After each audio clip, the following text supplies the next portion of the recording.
અમદાવાદની મેઘાણીનગર પોલીસે chain snatching કરનાર 2 આરોપીઓને ઝડપી લઈ ચોરીનો મુદ્દામાલ કબજે કર્યો છે।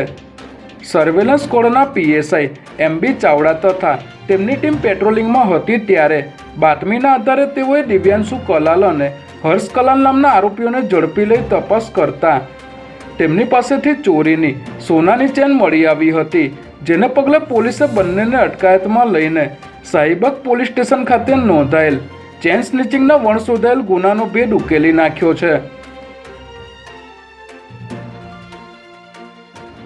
અમદાવાદ ગ્રામ્ય કોર્ટને 25 દિવસમાં બીજી વખત બોમ્બથી ઉડાવી દેવાની ધમકી મળતા સુરક્ષા એજન્સીઓ દોડતી થઈ ગઈ હતી। મળતી માહિતી અનુસાર અમદાવાદ ગ્રામ્ય કોર્ટના સત્તાવાર મેલ આઈડી પર બોમ્બ હોવાનો ધમકીભર્યો ઈમેલ મળ્યો હતો। આ ઘટનાને લઈને બોમ્બ ડિસ્પોઝલ સ્ક્વોડ અને ડોગ સ્ક્વોડની ટીમો તાત્કાલિક કોર્ટ સંકુલમાં પહોંચી હતી અને કોર્ટના ગેટથી લઈને દરેક માળ અને રૂમમાં સઘન ચેકિંગ હાથ ધરવામાં આવ્યું હતું। આ ઉપરાંત ઉચ્ચ પોલીસ અધિકારીઓનો કાફલો પણ અહીં પહોંચ્યો હતો અને કોર્ટમાં આવતા જતા લોકોનું સ્ક્રીનિંગ કરવામાં આવ્યું હતું, પરંતુ કંઈ વાંધાજનક મળી આવ્યું ન હતું।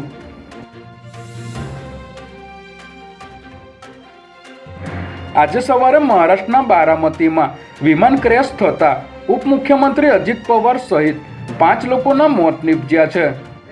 અજીત પવાર મહારાષ્ટ્ર પંચાયત ચૂંટણી માટે જનસભાને સંબોધવા બારામતી જઈ રહ્યા હતા ત્યારે મહારાષ્ટ્ર એવિએશન ડિપાર્ટમેન્ટના જણાવ્યા મુજબ વિમાન બારામતી એરપોર્ટ પર લેન્ડિંગ માટે એપ્રોચ કરી રહ્યું હતું, પરંતુ પાયલટને રનવે સ્પષ્ટ દેખાયો ન હોવાથી તે વિમાનને ફરીથી ઊંચાઈ પર લઈ ગયો હતો અને ફરીથી લેન્ડિંગ કરવાનો પ્રયાસ કરતા વિમાન રનવે પરથી લપસીને ક્રેશ થઈ ગયું હતું, જેમાં અજીત પવારના સુરક્ષાકર્મી 2 પાયલટ અને 1 મહિલા ક્રૂ મેમ્બર સહિત 5 લોકોના મોત નીપજ્યા હતા।